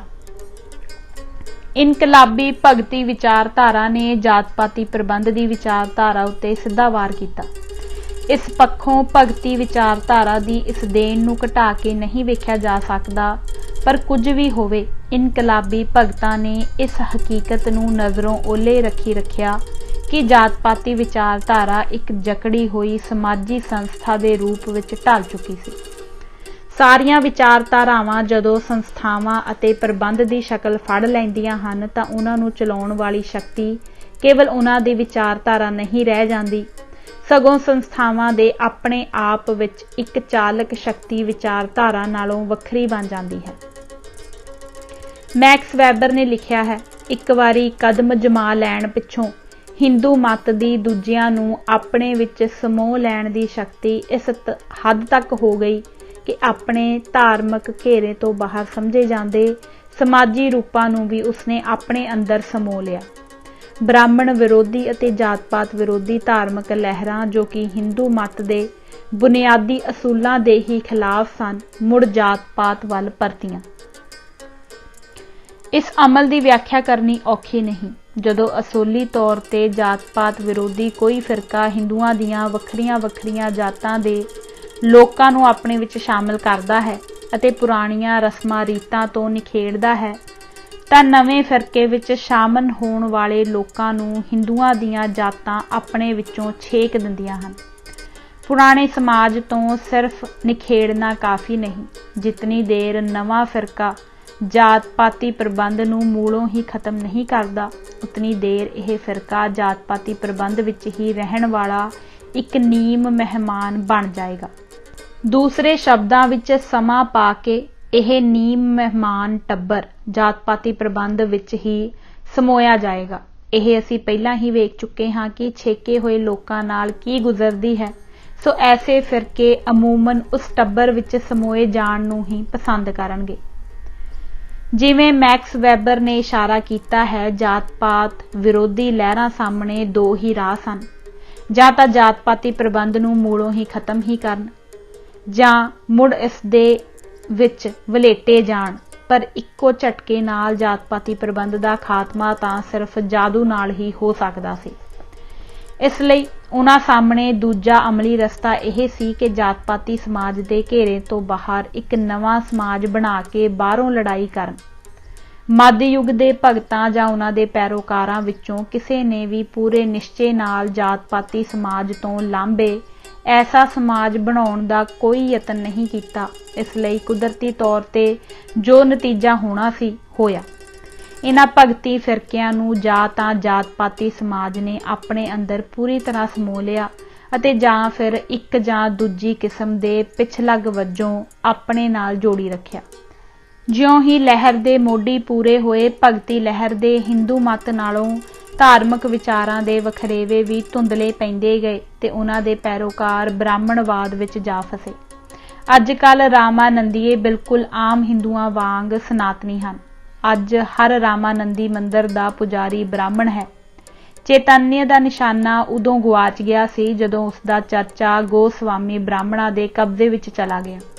ਹੁਣ ਕਬੀਰ ਪੈਰੋਕਾਰ ਬੁੱਤ ਪੂਜਾ ਅਤੇ ਇੱਕ ਈਸ਼ਵਰਵਾਦ ਦੇ ਵਿੱਚ ਵਿਚਾਲੇ ਬੈਠੇ ਹਨ ਅਤੇ ਉਹਨਾਂ ਵਿੱਚੋਂ ਕੁਝ ਤਾਂ ਪੂਰੀ ਤਰ੍ਹਾਂ ਬ੍ਰਾਹਮਣੀ ਅਸਰ ਦਾ ਸ਼ਿਕਾਰ ਹੋ ਗਏ ਸਨ। ਆਪਣੇ ਗੁਰੂ ਵਾਂਗ ਕਬੀਰ ਪੰਥੀਏ ਰਾਮਾਨੰਦ ਦੇ ਚੇਲੇ ਹਨ, ਜੋ ਹਿੰਦੂ ਤ੍ਰਿਮੂਰਤੀ ਦੀਆਂ ਤਿੰਨਾਂ ਮੂਰਤੀਆਂ ਵਿੱਚੋਂ ਵਿਸ਼ਨੂੰ ਦਾ ਜ਼ਿਆਦਾ ਸਤਿਕਾਰ ਕਰਦੇ ਹਨ। ਇਸ ਕਰਕੇ ਉਹਨਾਂ ਨੂੰ ਵੈਸ਼ਨਵ ਫਿਰਕਿਆਂ ਵਿੱਚ ਸ਼ਾਮਲ ਕੀਤਾ ਜਾਂਦਾ ਹੈ ਅਤੇ ਉਹ ਬਹੁਤਿਆਂ ਨਾਲ ਅਤੇ ਖਾਸ ਤੌਰ ਤੇ ਭਾਗਵਤਾਂ ਨਾਲ ਦੋਸਤਾਨਾ ਵਿਚਾਰ ਵਟਾਂਦਰਾ ਅਤੇ ਸਿਆਸੀ ਗੱਠਜੋੜ ਰੱਖਦੇ ਹਨ। ਫਿਰ ਵੀ ਕਿਸੇ ਹਿੰਦੂ ਦੇਵਤੇ ਦੀ ਪੂਜਾ ਕਰਨਾ ਜਾਂ ਹਿੰਦੂ ਰੀਤਾਂ ਰਸਮਾਂ ਨੂੰ ਪੂਰਾ ਕਰਨਾ ਉਸ ਦੇ ਵਿਸ਼ਵਾਸ ਦਾ ਹਿੱਸਾ ਨਹੀਂ, ਭਾਵੇਂ ਇਹ ਰੀਤਾਂ ਤੇ ਰਸਮਾਂ ਸਨਾਤਨੀ ਹੋਣ ਜਾਂ ਫਿਰਕੇ ਦੀਆਂ। ਜੋ ਉਹਨਾਂ ਕਬੀਰ ਪੰਥੀ ਦੇ ਗ੍ਰਹਿਸਥੀ ਹਨ, ਉਹ ਆਪਣੇ ਕਬੀਲਿਆਂ ਤੇ ਜਾਤਾਂ ਦੇ ਨਿਯਮਾਂ ਉੱਤੇ ਚੱਲਦੇ ਹਨ। ਇਸ ਵਿੱਚ ਕੋਈ ਸ਼ੱਕ ਨਹੀਂ ਕਿ ਸ਼ੁਰੂ ਵਿੱਚ ਅਰਥਾਤ 13ਵੀਂ ਤੋਂ 16ਵੀਂ ਸਦੀ ਤੱਕ ਭੰਡਾਰਪੁਰ ਦੇ ਮੰਦਰ ਦੇ ਅਹਾਤੇ ਦੇ ਅੰਦਰ ਅਤੇ ਆਲੇ ਦੁਆਲੇ ਜਾਤ-ਪਾਤ ਦਾ ਭੇਦਭਾਵ ਨਹੀਂ ਕੀਤਾ ਜਾਂਦਾ ਸੀ। ਬਹੁਤ ਸਾਰੇ ਪ੍ਰਸਿੱਧ ਸੰਤ ਮਹਾਰ ਅਛੂਤ ਸਨ। ਸਾਰੇ ਮੇਲਿਆਂ ਦੇ ਸਮੇਂ ਤੇ ਪ੍ਰੀਤੀ ਭੋਜਨ ਹੁੰਦਾ ਸੀ, ਜਿਸ ਨੂੰ ਗੋਪਲਕਲ ਕਹਿੰਦੇ ਸਨ। ਇਸ ਸਮੇਂ ਸਾਰੀਆਂ ਜਾਤਾਂ ਦੇ ਲੋਕ ਇਕੱਠੇ ਭੋਜਨ ਖਾਂਦੇ ਸਨ, ਪਰ ਹੌਲੀ-ਹੌਲੀ ਜਾਤ-ਪਾਤ ਦੀ ਮਾਰੂ ਸ਼ਕਤੀ ਭਾਰੂ ਹੋ ਗਈ। ਵਖਰੇਵੇਂ ਪੈਦਾ ਹੋਣੇ ਸ਼ੁਰੂ ਹੋ ਗਏ। ਹੁਣ ਮੰਦਰ ਦੇ ਅੰਦਰ ਨੀਵੀਆਂ ਜਾਤਾਂ ਦੇ ਲੋਕਾਂ ਨੂੰ ਪੂਜਾ ਕਰਨ ਦੀ ਉੱਕਾ ਇਜਾਜ਼ਤ ਨਹੀਂ ਅਤੇ ਉਹ ਚੋਖਾਮਲ ਨਾਂ ਦਾ ਮਹਾਰ ਅਛੂਤ ਸੰਤ ਦੇ ਪੰਦੂਕਾ ਮੰਦਰ ਵਿੱਚ ਪੂਜਾ ਕਰਦੇ ਹਨ। ਬੁੱਧ ਮਤ ਤੋਂ ਲੈ ਕੇ ਭਾਰਤ ਵਿੱਚ ਜਿੰਨੇ ਵੀ ਸੁਧਾਰਕ ਧਰਮ ਉੱਭਰੇ, ਸਭ ਨੇ ਜਾਤ ਪਾਤੀ ਨਾ ਬਰਾਬਰੀਆਂ ਨੂੰ ਖਤਮ ਕਰਨ ਦਾ ਵਿਚਾਰ ਬਣਾਇਆ, ਪਰ ਸਾਰੇ ਨਾਕਾਮਯਾਬ ਰਹੇ। ਕਬੀਰ ਪੰਥੀਆਂ ਨੇ ਆਪਣੇ ਆਪ ਨੂੰ ਜਾਤ ਪਾਤੀ ਸਮਾਜ ਦੇ ਘੇਰੇ ਤੋਂ ਬਾਹਰ ਇੱਕ ਵੱਖਰੇ ਫਿਰਕੇ ਦੇ ਰੂਪ ਵਿੱਚ ਜਥੇਬੰਦ ਕਰਨ ਦਾ ਯਤਨ ਨਹੀਂ ਕੀਤਾ। ਇਹੋ ਗੱਲ ਦੂਜੇ ਇਨਕਲਾਬੀ ਭਗਤਾਂ ਤੇ ਉਹਨਾਂ ਦੇ ਪੈਰੋਕਾਰਾਂ ਉੱਤੇ ਢੁਕਦੀ ਹੈ। ਹਾਲਾਂਕਿ ਮੁਸਲਮਾਨਾਂ ਦੀ ਹਕੂਮਤ ਦੇ ਦੌਰਾਨ ਇਸ ਮੰਤਵ ਨੂੰ ਪੂਰਾ ਕਰਨ ਵਾਸਤੇ ਪਹਿਲਾਂ ਨਾਲੋਂ ਚੰਗੇ ਮੌਕੇ ਸਨ। ਪਹਿਲਾਂ ਸਾਰੀਆਂ ਜਾਤ-ਪਾਤ ਵਿਰੋਧੀ ਲਹਿਰਾਂ ਨੂੰ ਹਿੰਦੂਆਂ ਦੀ ਸਿਆਸੀ ਤਾਕਤ ਦਾ ਸਾਹਮਣਾ ਕਰਨਾ ਪੈਂਦਾ ਸੀ। ਨੀਵੀਆਂ ਜਾਤਾਂ ਵਿੱਚੋਂ ਲੋਕਾਂ ਨੇ ਰਜ਼ਾਮੰਦੀ ਨਾਲ ਇਸਲਾਮ ਕਬੂਲ ਕੀਤਾ। ਇਸ ਲਈ ਜੇ ਹੇਠਲੀਆਂ ਜਾਤਾਂ ਦੀ ਵੱਡੀ ਗਿਣਤੀ ਆਪਣੀ ਮਰਜ਼ੀ ਨਾਲ ਇਸਲਾਮ ਕਬੂਲ ਕਰਕੇ ਹਿੰਦੂ ਸਮਾਜ ਨਾਲੋਂ ਆਪਣੇ ਆਪ ਨੂੰ ਪੂਰੀ ਤਰ੍ਹਾਂ ਤੋੜ ਸਕਦੀਆਂ ਸਨ, ਤਾਂ ਜਾਤ-ਪਾਤੀ ਸਮਾਜ ਦੇ ਘੇਰੇ ਤੋਂ ਬਾਹਰ ਸਮਾਜੀ ਧਾਰਮਿਕ ਫਿਰਕੇ ਵੀ ਕਾਇਮ ਕੀਤੇ ਜਾ ਸਕਦੇ ਸਨ, ਜਿਨ੍ਹਾਂ ਨੂੰ ਜਾਤ-ਪਾਤ ਦੀਆਂ ਜੰਜੀਰਾਂ ਤੋੜਨ ਲਈ ਬਾਹਰੋਂ ਹਮਲਾ ਕਰਨ ਲਈ ਵਰਤਿਆ ਜਾ ਸਕਦਾ ਸੀ। ਪਰ ਇਸ ਗੱਲ ਦਾ ਕੋਈ ਵੀ ਸਬੂਤ ਨਹੀਂ ਮਿਲਦਾ। ਜਿੱਥੇ ਭਗਤਾਂ ਨੇ ਅਜਿਹਾ ਕਰਨ ਦਾ ਯਤਨ ਕੀਤਾ ਹੋਵੇ, ਉਹਨਾਂ ਨੇ ਜਾਤ-ਪਾਤੀ ਸਮਾਜ ਨੂੰ ਬਦਲਣ ਦਾ ਨਾ ਕੋਈ ਯਤਨ ਕੀਤਾ ਅਤੇ ਨਾ ਹੀ ਜਾਤ-ਪਾਤੀ ਸਮਾਜ ਦੇ ਘੇਰੇ ਤੋਂ ਬਾਹਰ ਕੋਈ ਨਵਾਂ ਸਮਾਜੀ ਪ੍ਰਬੰਧ ਉਸਾਰਨ ਦਾ ਯਤਨ ਕੀਤਾ। ਇਹ ਵੇਖਿਆ ਜਾ ਚੁੱਕਾ ਹੈ ਕਿ ਜਾਤ-ਪਾਤੀ ਸਨਾਤਨਤਾ ਆਪਣੇ ਪਿਛਾਂਹ ਖਿੱਚੂ ਹਿੱਤਾਂ ਨੂੰ ਪੂਰਾ ਕਰਨ ਵਾਸਤੇ ਭਾਰਤ ਵਿੱਚ ਉੱਠਣ ਵਾਲੀ ਕਿਸੇ ਵੀ ਸੁਧਾਰਕ ਸਮਾਜੀ ਲਹਿਰ ਜਾਂ ਰੁਝਾਨ ਨੂੰ ਖਤਮ ਕਰਨ, ਆਪਣੇ ਵਿੱਚ ਜਜ਼ਬ ਕਰਨ ਜਾਂ ਉਸ ਲਹਿਰ ਨੂੰ ਨਵੀਂ ਸ਼ਕਲ ਦੇਣ ਵਿੱਚ ਲਗਾਤਾਰ ਕਾਮਯਾਬ ਹੁੰਦੀ ਰਹੀ। ਜਾਤ-ਪਾਤੀ ਪ੍ਰਬੰਧ ਜਨਤਾ ਨੂੰ ਲਗਾਤਾਰ ਨੀਵਾਂ ਡੇਗਣ ਦਾ ਮੁੱਖ ਸਾਧਨ ਬਣਿਆ ਰਿਹਾ ਹੈ। ਇਸ ਦਾ ਪਰਛਾਵਾਂ ਇਸ ਦੇ ਆਪਣੇ ਘੇਰੇ ਤੋਂ ਬਾਹਰ ਵੀ ਪਿਆ ਹੈ, ਇੱਥੋਂ ਤੱਕ ਕਿ ਹਿੰਦੀ ਮੁਸਲਮਾਨਾਂ ਅਤੇ ਈਸਾਈਆਂ ਉੱਤੇ ਵੀ। 2000 ਵਰ੍ਹਿਆਂ ਤੱਕ ਫੈਲਿਆ ਜਾਤ-ਪਾਤੀ ਪ੍ਰਬੰਧ ਦਾ ਨਿਰੰਤਰ ਇਤਿਹਾਸ ਇਹ ਜ਼ਾਹਰ ਕਰਦਾ ਹੈ ਕਿ ਜਾਤ-ਪਾਤੀ ਪ੍ਰਬੰਧ ਦੇ ਅੰਦਰ ਰਹਿੰਦਿਆਂ ਕਿਸੇ ਵੀ ਬੁਨਿਆਦੀ ਸਮਾਜੀ ਤਬਦੀਲੀ ਜਾਂ ਸਮਾਜਿਕ ਇਨਕਲਾਬ ਦੀ ਗੁੰਜਾਇਸ਼ ਨਹੀਂ ਸੀ। ਨਾ ਹੀ ਇਸ ਨੂੰ ਅੰਦਰੋਂ ਸੁਧਾਰਿਆ ਜਾ ਸਕਦਾ ਸੀ, ਕਿਉਂਕਿ ਇਸ ਦਾ ਰੋਮ-ਰੋਮ ਸਮਾਜੀ ਨਾ ਬਰਾਬਰੀ ਅਤੇ ਦਰਜਾ ਬਦਰਜੀ ਦੇ ਅਸੂਲ ਉੱਤੇ ਬਣਿਆ ਹੋਇਆ ਸੀ। ਵਿਚਾਰਧਾਰਾ ਅਤੇ ਇਤਿਹਾਸ ਦੋਹਾਂ ਦੇ ਪੱਧਰ ਉੱਤੇ ਸੋਚਿਆ ਇਸ ਨਤੀਜੇ ਤੇ ਮਜਬੂਰਨ ਪਹੁੰਚਣਾ ਪੈਂਦਾ ਹੈ ਕਿ ਹਰ ਇੱਕ ਜਾਤ-ਪਾਤ ਵਿਰੋਧੀ ਲਹਿਰ ਲਈ ਲਾਜ਼ਮੀ ਸੀ ਕਿ ਉਹ ਆਪਣੇ ਪੈਂਤੜੇ ਉੱਤੇ ਕਾਇਮ ਰਹਿਣ ਖਾਤਰ ਜਾਤ-ਪਾਤ ਦੇ ਘੇਰੇ ਤੋਂ ਬਾਹਰ ਸਮਾਜ ਨੂੰ ਕਿਸੇ ਰੂਪ ਵਿੱਚ ਜਥੇਬੰਦ ਕਰੇ। ਜੇ ਜਾਤ-ਪਾਤੀ ਪ੍ਰਬੰਧ ਦੇ ਸ਼ਿਕੰਜੇ ਨੂੰ ਨਜ਼ਰ ਵਿੱਚ ਰੱਖਿਆ ਜਾਏ ਤਾਂ ਇਹ ਹੋਰ ਵੀ ਜ਼ਰੂਰੀ ਜਾਪਦਾ ਹੈ। ਜਾਤ-ਪਾਤੀ ਸਮਾਜ ਦੀਆਂ ਜਕੜਬੰਦ ਵਿਧੀਆਂ ਦੇ ਮੁਕਾਬਲੇ ਜਥੇਬੰਦੀ ਤੋਂ ਬਿਨਾਂ ਮਨੁੱਖ ਨਿੱਜੀ ਤੌਰ ਤੇ ਅਤੇ ਸਮੂਹਕ ਤੌਰ ਤੇ ਨਿਢਾਲ ਸੀ। ਸਿਵਾਏ ਸਾਧਾਂ ਤੇ ਭਿਕਸ਼ੂਆਂ ਦੇ ਹਰ ਇਨਸਾਨ ਲਈ ਸਮਾਜ ਵਿੱਚ ਰਹਿਣ ਲਈ ਕਿਸੇ ਨਾ ਕਿਸੇ ਜਾਤ ਦਾ ਮੈਂਬਰ ਹੋਣਾ ਲਾਜ਼ਮੀ ਸੀ। ਜਾਤ-ਪਾਤੀ ਪ੍ਰਬੰਧ ਦੇ ਇਹਨਾਂ ਜਕੜਾਂ ਦੇ ਖਿਲਾਫ ਜਥੇਬੰਦ ਪੈਂਤੜਾ ਕਾਇਮ ਕੀਤੇ ਬਗੈਰ ਇਹ ਆਸ ਰੱਖਣੀ ਫਜ਼ੂਲ ਸੀ ਕਿ ਜਨਤਾ ਆਪਣੇ ਆਪ ਜਾਤ-ਪਾਤ ਵਿਰੋਧੀ ਰਾਹ ਤੇ ਚੱਲ ਪਏਗੀ। ਲੋਕ ਕਿਸੇ ਵੀ ਸਮਾਜੀ ਰੂਪ ਵਿੱਚ ਜਥੇਬੰਦ ਹੋਏ ਬਗੈਰ ਹਵਾ ਵਿੱਚ ਤਾਂ ਲਟਕੇ ਨਹੀਂ ਰਹਿ ਸਕਦੇ। ਕੋਈ ਜਥੇਬੰਦਕ ਕਦਮ ਨਾ ਚੁੱਕਣ ਅਤੇ ਜਾਤ-ਪਾਤ ਦੇ ਵਿਰੁੱਧ ਆਪਣੀ ਲੜਾਈ ਨੂੰ ਵਿਚਾਰਧਾਰਾ ਦੇ ਪੱਧਰ ਤੱਕ ਹੀ ਸੀਮਿਤ ਰੱਖਣ ਕਾਰਨ ਇਨਕਲਾਬੀ ਭਗਤ ਵੀ ਆਪਣੇ ਨਿਸ਼ਾਨੇ ਵੱਲ ਧਾਈ ਕਰਨੋਂ ਰੁਕ ਗਏ। ਇੱਕ ਖਿਆਲੀ ਵਿਚਾਰਧਾਰਾ ਦੂਸਰੀ ਖਿਆਲੀ ਵਿਚਾਰਧਾਰਾ ਨੂੰ ਭਾਵੇਂ ਹਰਾ ਸਕੇ, ਪਰ ਉਸ ਵਿਚਾਰਧਾਰਾ ਨੂੰ ਨਹੀਂ ਹਰਾ ਸਕਦੀ ਜਿਸ ਨੇ ਜਥੇਬੰਦੀ ਦੀ ਸ਼ਕਲ ਧਾਰਨ ਕਰ ਲਈ ਹੋਵੇ। ਇੱਕ ਜਥੇਬੰਦ ਵਿਚਾਰਧਾਰਾ ਨੂੰ ਦੂਸਰੀ ਜਥੇਬੰਦ ਵਿਚਾਰਧਾਰਾ ਰਾਹੀਂ ਹੀ ਹਰਾਇਆ ਜਾ ਸਕਦਾ ਹੈ। ਲੋਹੇ ਨੂੰ ਲੋਹੇ ਨਾਲ ਹੀ ਕੱਟਿਆ ਜਾ ਸਕਦਾ ਹੈ, ਫੂਕਾਂ ਮਾਰਿਆ ਨਹੀਂ। ਬ੍ਰਾਹਮਣਵਾਦ ਨੇ ਜਾਤ-ਪਾਤੀ ਪ੍ਰਬੰਧ ਦੀ ਸ਼ਕਲ ਧਾਰਨ ਕਰ ਲਈ ਸੀ, ਸੋ ਬ੍ਰਾਹਮਣਵਾਦ ਨੂੰ ਢਾਹੁਣ ਲਈ ਲਾਜ਼ਮੀ ਸੀ ਕਿ ਜਾਤ-ਪਾਤੀ ਜਥੇਬੰਦੀ ਦਾ ਮੁਕਾਬਲਾ ਕਰਨ ਖਾਤਰ ਭਗਤੀ ਵਿਚਾਰਧਾਰਾ ਨੂੰ ਜਥੇਬੰਦ ਕੀਤਾ ਜਾਂਦਾ। ਦੂਸਰੇ ਲਫ਼ਜ਼ਾਂ ਵਿੱਚ ਭਗਤੀ ਵਿਚਾਰਧਾਰਾ ਦੇ ਆਸਰੇ ਤੇ ਸਮਾਜ ਦੇ ਦਾਇਰੇ ਤੋਂ ਬਾਹਰ ਨਵੀਂ ਸੁਸਾਇਟੀ ਬਣਾਈ ਜਾਂਦੀ ਅਤੇ ਇਸ ਨਵੀਂ ਸੁਸਾਇਟੀ ਨੂੰ ਜਾਤ-ਪਾਤੀ ਪ੍ਰਬੰਧ ਢਾਉਣ ਦਾ ਪੈਂਤੜਾ ਬਣਾਇਆ ਜਾਂਦਾ। ਭਗਤਾਂ ਨੇ ਕਿਸੇ ਕਾਰਨ ਇਸ ਬੰਨੇ ਧਿਆਨ ਨਾ ਦਿੱਤਾ ਅਤੇ ਵਿਚਾਰਧਾਰਾ ਦੇ ਪੱਧਰ ਉੱਤੇ ਹੋਕਾ ਦੇ ਕੇ ਸੰਤੁਸ਼ਟ ਹੋ गए।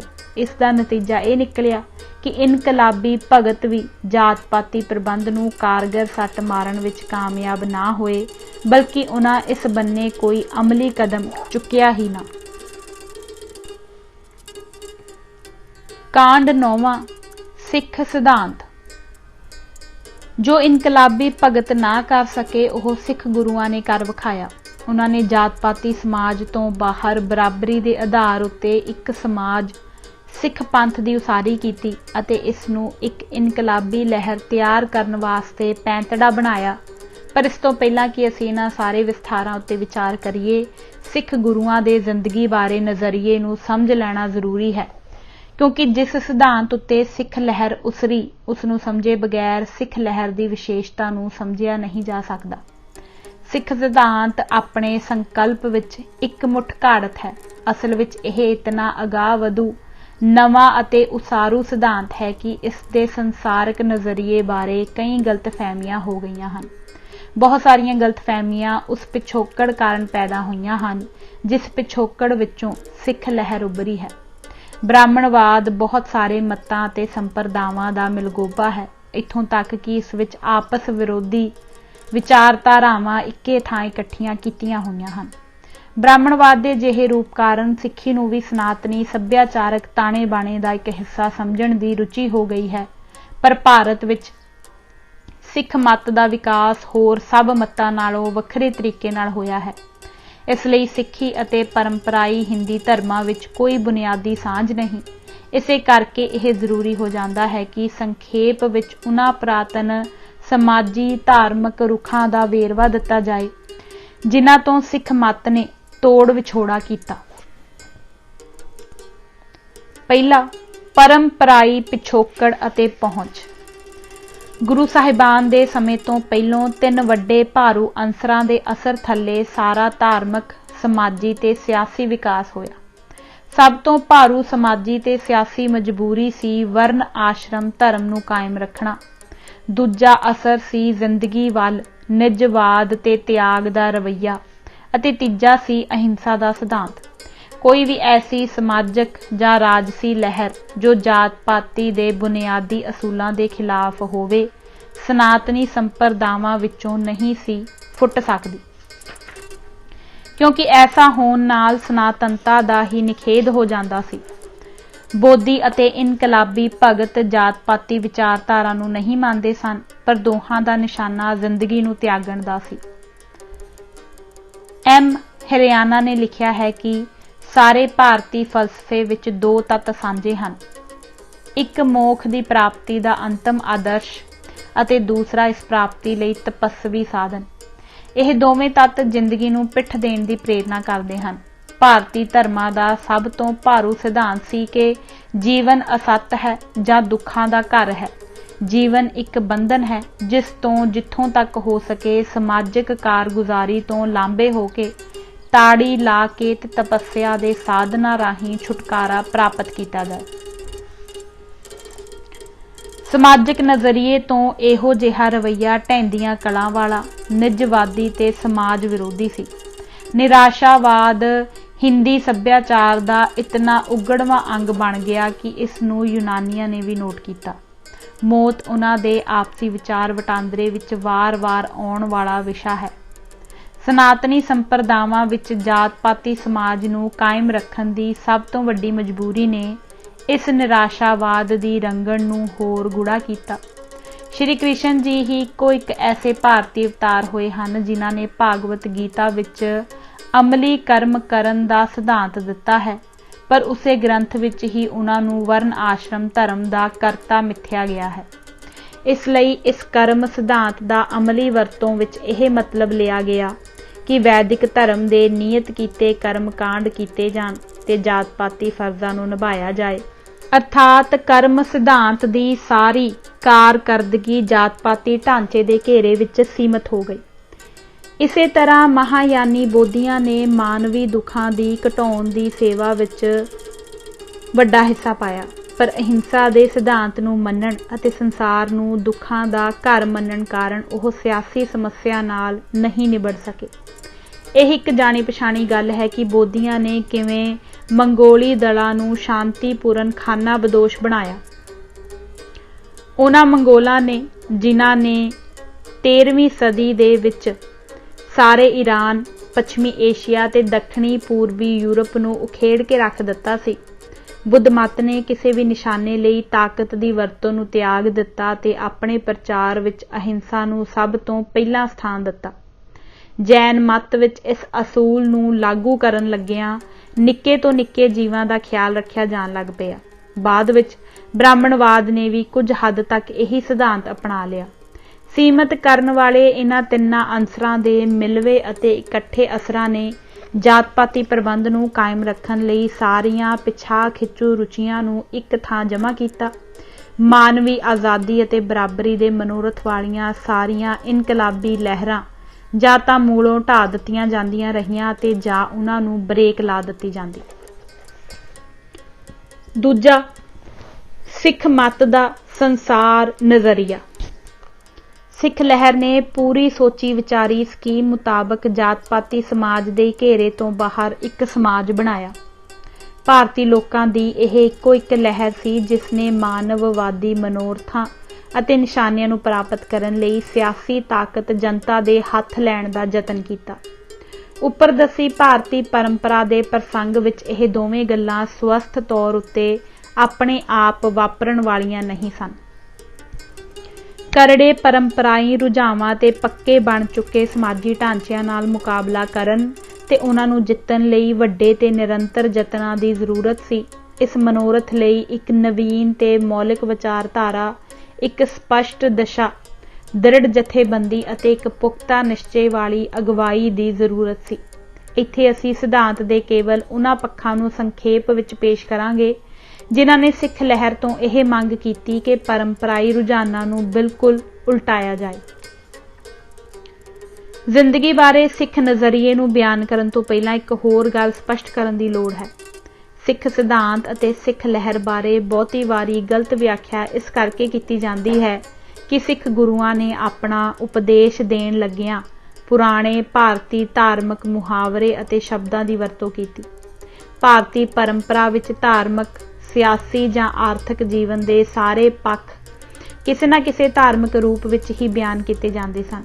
ਇੱਥੋਂ ਤੱਕ ਕਿ ਆਮ ਮਾਨਵੀ ਵਰਤੋਂ, ਵਿਹਾਰ ਅਤੇ ਸਿਹਤ ਦੇ ਅਸੂਲਾਂ ਨੂੰ ਵੀ ਧਾਰਮਿਕ ਮੁਹਾਵਰੇ ਵਿੱਚ ਸਮਝਿਆ ਤੇ ਬਿਆਨ ਕੀਤਾ ਜਾਂਦਾ ਸੀ।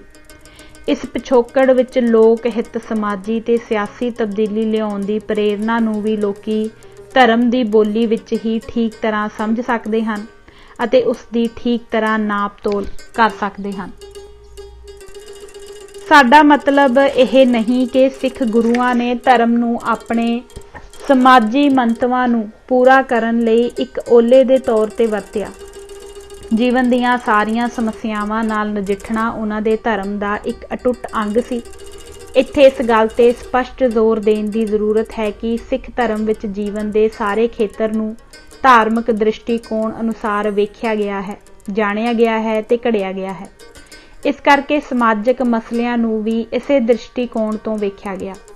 ਇਸ ਮਨੋਰਥ ਵਾਸਤੇ ਗੁਰੂਆਂ ਨੇ ਪੁਰਾਣੇ ਰਾਇਜ਼ ਧਾਰਮਿਕ ਸ਼ਬਦਾਂ ਨੂੰ ਨਵੇਂ ਅਰਥ ਦਿੱਤੇ। ਇਸੇ ਗੱਲ ਤੋਂ ਇਹ ਸਪਸ਼ਟ ਹੋ ਜਾਂਦਾ ਹੈ ਕਿ ਗੁਰੂ ਆਪਣੀ ਲਹਿਰ ਨੂੰ ਪਰੰਪਰਾਈ ਧਰਮ ਦੇ ਘੇਰੇ ਵਿੱਚ ਸੀਮਿਤ ਨਹੀਂ ਰੱਖਣਾ ਚਾਹੁੰਦੇ ਸਨ। ਇਸ ਤੋਂ ਉਸ ਦਿਸ਼ਾ ਦਾ ਵੀ ਪਤਾ ਲੱਗ ਜਾਂਦਾ ਹੈ ਜਿਸ ਵੱਲ ਉਹ ਆਪਣੀ ਲਹਿਰ ਨੂੰ ਲਿਜਾਣਾ ਚਾਹੁੰਦੇ ਸਨ। ਊੜਾ, ਸੰਸਾਰ ਮਿਥਿਆ ਨਹੀਂ। ਸਿੱਖ ਗੁਰੂ ਸੰਸਾਰ ਨੂੰ ਸੱਚਾ ਤੇ ਅਰਥ ਭਰਪੂਰ ਮੰਨਦੇ ਸਨ। ਆਪ ਸਤ ਕੀਆ ਸਭ ਸਤ, ਨਾ ਤੂੰ ਆਵੈ ਵਸ ਬਹੁਤ ਘਿਣਾਵਣੇ, ਨਿੰਦਿਓ ਨਾਹੀ ਕਾਹੂ ਬਾਤੇ, ਇਹੋ ਖਸਮ ਕਾ ਕੀਆ। ਇਸ ਸਿੱਖ ਸਿਧਾਂਤ ਨੇ ਭਾਰਤੀ ਪਰੰਪਰਾ ਦੇ ਫਲਸਫੇ ਨਾਲੋਂ ਬਹੁਤ ਵੱਡਾ ਤੋੜ ਵਿਛੋੜਾ ਕੀਤਾ।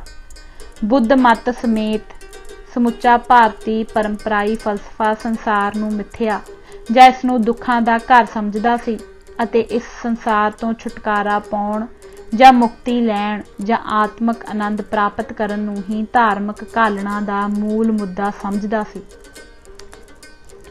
ਐੜਾ, ਮੁਕਤੀ।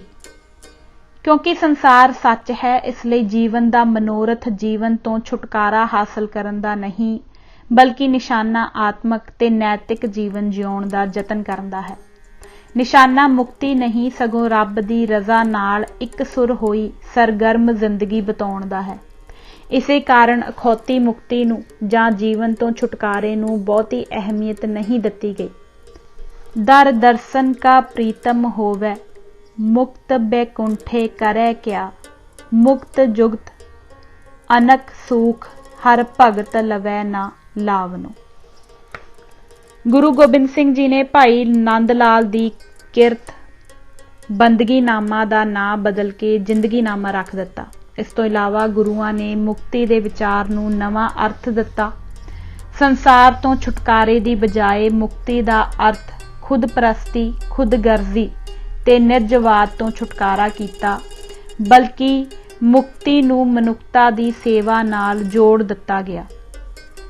ਵਿੱਚ ਦੁਨੀਆ ਸੇਵ ਕਮਾਈਐ, ਤਾਂ ਦਰਗਹਿ ਬੈਸਰਣ ਪਾਈਐ। ਈੜੀ ਸਮਾਜ ਦੀ ਸੇਵਾ। ਸੰਸਾਰ ਦੇ ਸੱਚੇ ਹੋਣ ਦੇ ਸਿਧਾਂਤ ਵਿੱਚੋਂ ਦੂਜੀ ਲੜੀ ਇਹ ਨਿਕਲਦੀ ਹੈ ਕਿ ਸੰਸਾਰ ਤੋਂ ਬੇਮੁਖ ਨਾ ਹੋਇਆ ਜਾਏ ਅਤੇ ਨਾ ਹੀ ਇਸ ਨੂੰ ਤਿਆਗਿਆ ਜਾਏ। ਜੀਵਨ ਨਾਲ ਪੂਰੀ ਸਾਂਝ ਪਾਉਣ ਦਾ ਪੱਖ ਪੂਰਿਆ ਗਿਆ ਹੈ। ਗਿਆਨ ਪ੍ਰਾਪਤੀ ਤੋਂ ਬਾਅਦ ਗੁਰੂ ਨਾਨਕ ਸਾਹਿਬ ਦੇ ਪਹਿਲੇ ਸ਼ਬਦ ਸਨ, ਨਾ ਕੋਈ ਹਿੰਦੂ ਨਾ ਕੋਈ ਮੁਸਲਮਾਨ। ਇਹ ਐਲਾਨ ਬਹੁਤ ਹੀ ਅਰਥ ਭਰਪੂਰ ਹੈ। ਇਸ ਐਲਾਨ ਦਾ ਸਿਰਫ ਇਹ ਹੀ ਮਤਲਬ ਨਹੀਂ ਕਿ ਰੱਬ ਸਭ ਮਨੁੱਖਾਂ ਦਾ ਸਾਂਝਾ ਪਿਤਾ ਹੈ ਅਤੇ ਸਾਰੇ ਮਨੁੱਖ ਆਪਸ ਵਿੱਚ ਭਾਈ ਭਾਈ ਹਨ। ਇਸ ਤੋਂ ਅੱਗੇ ਇਸ ਐਲਾਨ ਤੋਂ ਇਹ ਵੀ ਸਪਸ਼ਟ ਹੁੰਦਾ ਹੈ ਕਿ ਗੁਰੂ ਸਾਹਿਬ ਦਾ ਮੁੱਖ ਹਿੱਤ ਨਿਰੋਲ ਧਾਰਮਿਕ ਸਿਧਾਂਤਾਂ ਤੱਕ ਸੀਮਿਤ ਨਹੀਂ ਸੀ, ਬਲਕਿ ਉਹਨਾਂ ਦਾ ਮੁੱਖ ਹਿੱਤ ਮਨੁੱਖ ਦੀ ਜ਼ਿੰਦਗੀ ਤੇ ਉਸ ਦੀ ਹੋਣੀ ਨਾਲ ਸੀ।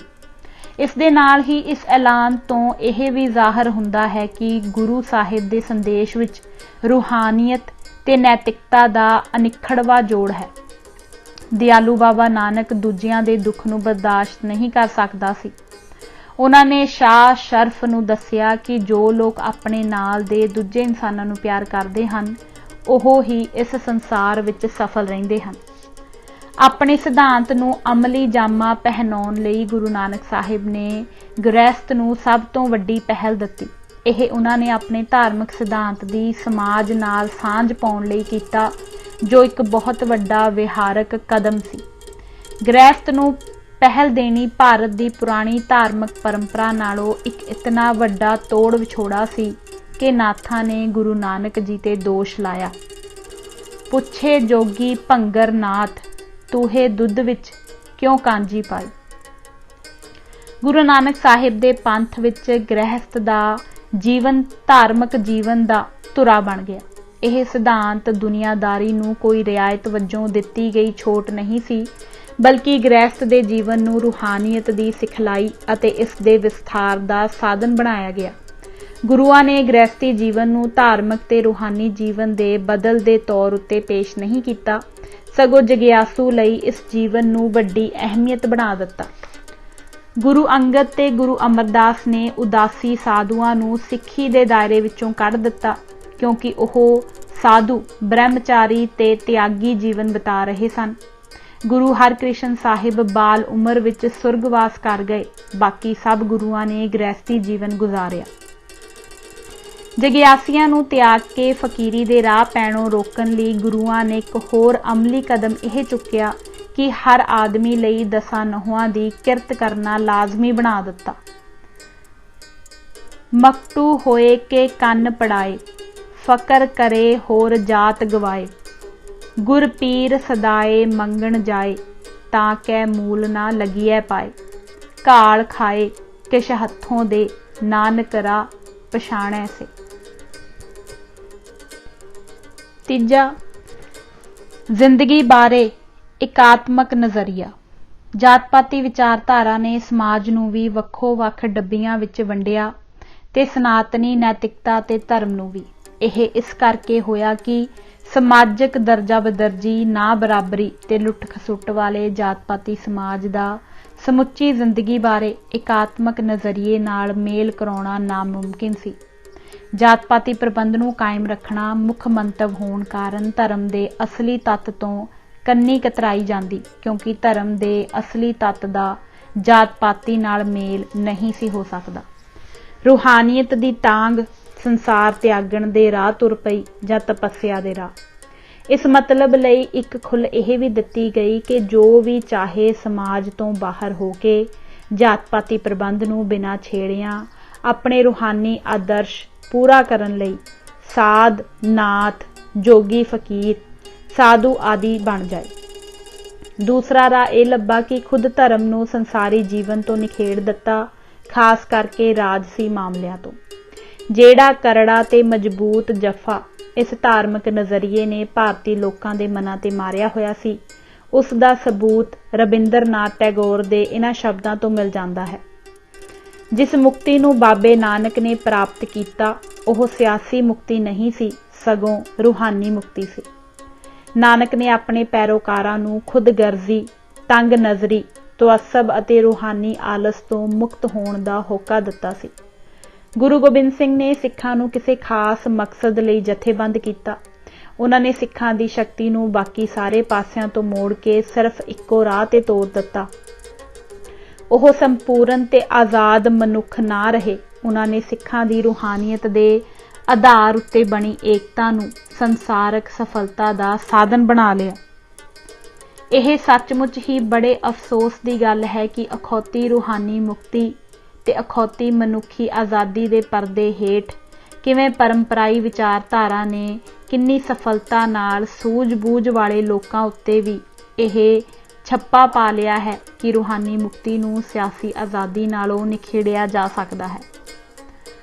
ਧਰਮ ਦੇ ਤੱਤ ਬਾਰੇ ਸਿੱਖੀ ਦਾ ਨਜ਼ਰੀਆ ਉੱਪਰ ਦੱਸੇ ਪਰੰਪਰਾਈ ਧਾਰਮਿਕ ਵਿਚਾਰਾਂ ਦੇ ਉੱਕਾ ਹੀ ਉਲਟ ਹੈ। ਇਸ ਦੇ ਮੁਤਾਬਕ ਜੀਵਨ ਵਿੱਚ ਕੋਈ ਦੁਫੇੜ ਨਹੀਂ, ਨਾ ਹੀ ਵਿਅਕਤੀ ਤੇ ਸਮਾਜ ਨੂੰ ਇੱਕ ਦੂਜੇ ਨਾਲੋਂ ਨਿਖੇੜਿਆ ਜਾ ਸਕਦਾ ਹੈ।